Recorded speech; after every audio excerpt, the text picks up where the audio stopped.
Hey everybody, it's that time of year again. Spring is here and I couldn't be happier. Soon we get to once again enjoy the refreshing feeling of warm air and grass under our feet. Here on this farm, I'm only just beginning to emerge from what I think of as winter hibernation. Lots of folks have already been very busy for weeks now, assisting in birthing young livestock in preparations for the seasons ahead. This is a crucial time of year for agriculture. This is a time to become focused on one goal and one goal alone. Decisions made before and during this phase are what enable producers to set up a game plan for the entire growing season. For example, all crops have a specific amount of time that they take to grow and reach maturity. Once seeded, that time frame begins, and for the most part, there's little that can be done to change that. Producers are faced with this decision every year of when to start seeding, but this is a decision that has many factors to take into consideration, and as much as I would like to set an exact start date, this is usually never the case. Now, all of this is fairly manageable to coordinate, but one thing I do believe all producers can agree upon is that you will not always get the same results from year to year or season to season as we would all hope for. Why is this? Why did things change? I did it this way last time and it worked out great. Or maybe even, I did it this way last time and it didn't work out as well. The reasons for this are both numerous and specific to the methods that are being discussed. But one thing that they all have in common is that more often than not, these changes are due to external factors that are beyond our control. So here we are, back at the beginning of our season. We have watched, planned, and waited for the moment that both our experience and instincts tell us to make a move. Grain farmers are preparing field equipment. Ranchers are minimizing risks for young livestock during their first days. Even beekeepers are starting to buzz at the excitement that is about to show itself for the first time in months. Traditionally, in this part of Canada, we do not see action in the fields until usually late April and early May. But sometimes the weather can be tricky and turn an expected seed date into a completely different one. This is why seedbed preparation always begins with the combine the previous fall. Evenly distributed and finely chopped residue is a great field advantage and a head start for preparations the following spring. In this episode, we will discuss some advances in spring seeding technology I have noticed in the grain industry. External factors like input costs, market prices, and of course, good old Mother Nature are some of the main contributing factors that can change our prescription or game plan for the season's goals. Everything must be taken into account before seeding a crop. The weather forecast, soil temperature, soil biology, fertilizer choices, and field prep are all things to be determined, sometimes as early as the previous fall. Every year seems to require a slightly different approach to seedbed preparation, with the biggest concerns being that of unwanted weeds and, of course, soil temperature and moisture. A general rule of thumb has always been to start with your lightest and warmest soils, allowing time for the heavier ones to catch up. Successful germination is always a producer's biggest asset as it sets the pace for the entire year. Now, upon determining my needs for seedbed preparation and weed control, I am now on to the second decision of our farm's year. What am I seeding and how much fertilizer do I want to use? How much do these supplies cost? We all know that input costs are rising these days, so right off the start, I'm hoping not to waste or over-apply anything.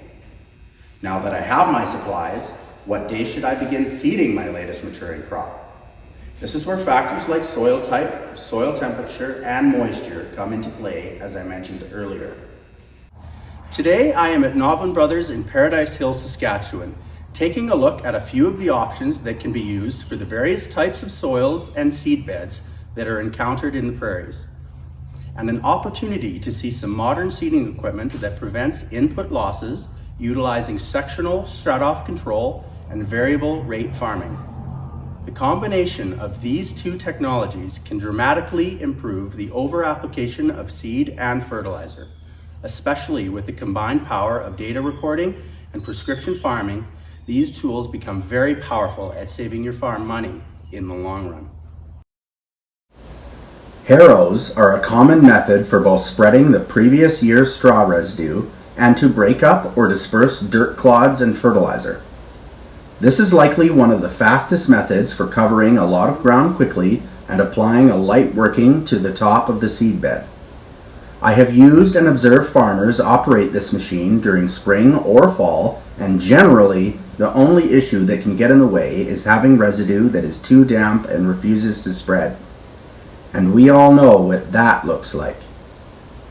The Bourgault XR 751 and 771 series harrows has a solution to this issue, as either the 5 or the 7 bar models have a hydraulically powered parallel arm system that provide either up force or down force, depending on the desired results and conditions of the residue.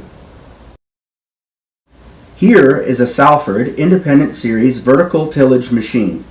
This machine uses individual spring-loaded discs to chop up residue on the surface and cut a slotted line down into the seed bed. Combined with a set of harrows on the back, this machine will leave an effective and yet non-invasive path through the field. Set your harrows back further and this machine will allow you to spread residue that is damp and clumped up, allowing seeding equipment to maintain proper seed depth throughout the entire field. This machine can be equipped with various styles of opening discs, but usually will not be as invasive to your root zone as a high-speed disc. This is a Versatile Fury. Known as a high-speed disc, this device is a great tool for working things in like excessive straw residue or improving alkaline or acidic soils. It also does an excellent job at seed bed preparation. This machine makes an excellent candidate for ranchers and farmers who want to work in heavy foliage or perhaps even lodged material that has fallen below where a harvester can reach it. The Bourgault 3720 independent coulter drill is an excellent option for producers who want a 2-row seeding system that has low soil disturbance, amazing seed and fertilizer placement, as well as soil moisture retention. This machine is truly remarkable in almost all soil conditions, and from experience I'm very grateful for its ability to leave rocks in the ground. The Packmaster option has been added to both drill models and functions as a pressure monitoring system to regulate down pressure on the openers. The lightest soils are where this machine may not perform as well as the Paralink hoe drill models, but with the addition of the Packmaster module it has proven itself to be very capable.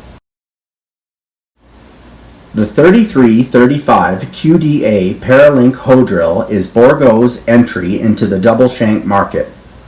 Built with a heavy frame and quick depth adjustment technology, operators can easily change seed depth directly from the cab, allowing excellent product placement.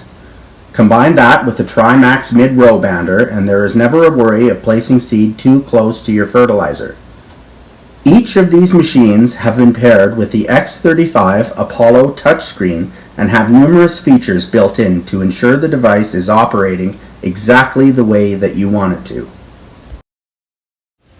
The Bourgault series of air seeders have been adapting to the increase of utility inputs by offering producers precise sectional control and variable rate systems. These systems are getting more and more popular over the years as producers are now seeing the benefits from saving on expensive utilities. For example, the prices of fertilizers, herbicides, fungals, and foliars are going through the roof as world events are ever changing our industry. This is where things really start to get interesting when it comes to saving money on your farm. For the first time in this farm's history, we are beginning to use variable rate technology. Last year was the addition of sectional control, and both my father and I were quite pleased at the fact that we had saved a lot of money, had product left over, and that nothing had been missed in the field. Taking it a step further, my friends at Point Forward Solutions have teamed up with me to create my very first set of field prescriptions. But before I go any further, I should probably define what a field prescription is. A field prescription is a predetermined set of data that is plugged into your air seeder or sprayer's computer to allow it to make product volume changes to your machine automatically as you pass over different types of soils, subsoils, and crop densities. So how do we build a prescription? Well, the first step of this procedure begins while there is no crop present in the field. Upon deciding which land you would like to improve upon, Point Forward sends out a team equipped with a special device known as an EM38. The technology behind this device is known as electromagnetic induction, and in a simpler form of description, I would say it is comparable to that of a metal detector. This device, however, has a lot more power and a different purpose. As it is pulled across the field, it measures electrical conductivity in the soil. Factors like soil texture, clay content, salinity, and moisture levels are recorded along with their exact GPS coordinates. Even elevation has been added into the data using RTK GPS, which collects highly accurate measurements to produce an elevation layer and a topographical wetness index layer. This allows us to further determine low spots and waterways above or underneath the surface. Once the EM38 machine has covered the entire field, a data map is produced, and after taking a good look at it, I can begin to see that some of my suspicions of sand, salinity, and organic matter areas are in fact there on the surface and in depths at places I did not realize. Once these different zones are in the system, a second team of soil analysts arrive to take a very thorough soil test of all the different areas. This is to exactly determine what the soil is like in that zone. With these two layers of information, the team can then begin to build a seeder prescription for every square meter of your field. The last and final layer of field data arrives in the fall during harvest. As harvesters pass through the field, the computers record all sorts of data, but the main ones of interest are usually crop yields, moisture, and their location in the field. Once accumulated, this data overlays onto your first two sets of data and further increases the accuracy of how your field has performed versus its soil types. With each passing year, a crop's performance is recorded and valued back into this data, making it more and more accurate for determining prescriptions. So why is this important to our future? Well, the future of farming is now. It was that way last year, last decade, and will continue that way well into our next generation. Farming finances are always at the forefront of most decisions made, and now with advances in technology, we are able to monitor our farms better and more effectively. Modern equipment, data recording, and access to information are allowing growers to ensure that their farm will predictably produce well into the years ahead. Earlier in the episode, I visited the topic of fertilizer choices and soil biology. And because on my farm there are many types of soils found, I have had a special interest in this right off the start. When we think soil biology, we all likely think about things like earthworms, compost, and likely even straw cover. But I have quickly been learning that there is so much more going on than I first thought. Words like beneficial bacteria, mycorrhizal fungi, microbes, and foliars are becoming everyday talk amongst farmers as we begin to understand the nature of what is taking place in our soil. I can say from experience both in the field and in the greenhouse that these biology factors are far more important than I first thought. Beneficial bacteria are needed to convert common fertilizers into usable nutrients for the plants, and types of fungi develop a relationship with plants in the root zone to benefit each other, converting nutrients and creating a team effort effect.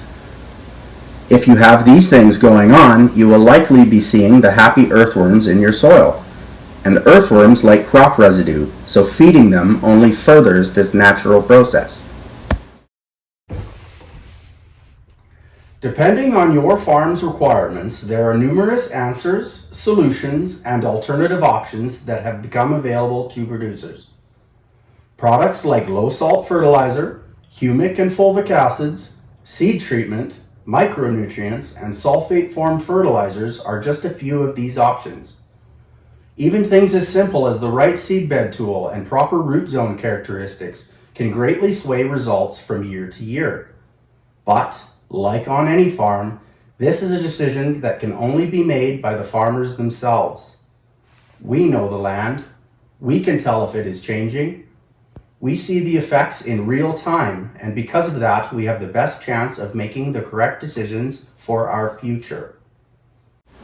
Are we having fun yet? Agriculture over the years has come to the point where our ability to tend our crops has extended to the point where we can monitor almost everything from the touch of a screen. I absolutely love this, but must constantly remind myself that the best decisions are always made on site, they are made in real time, and to do so, we use all of our senses. Nothing beats a warm spring day out in the field with Dad, checking for weeds and soil conditions. The feel of the soil as we run it through our hands determines if the moisture content is right. This is what farming is to us. We do it because we love it. The energy of spring is all around us, and now we make our move. Here is to a great year. Let this season be filled with safety, hard work, learning, and most of all, fun. Thank you.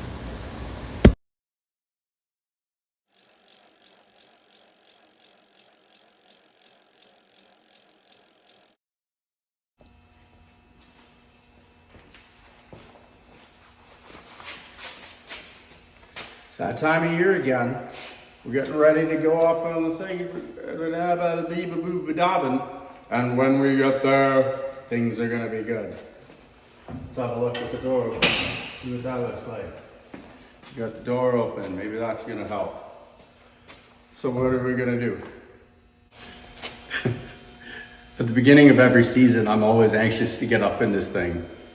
But by week 3, I'm starting to feel like maybe it's a glass cage of emotion.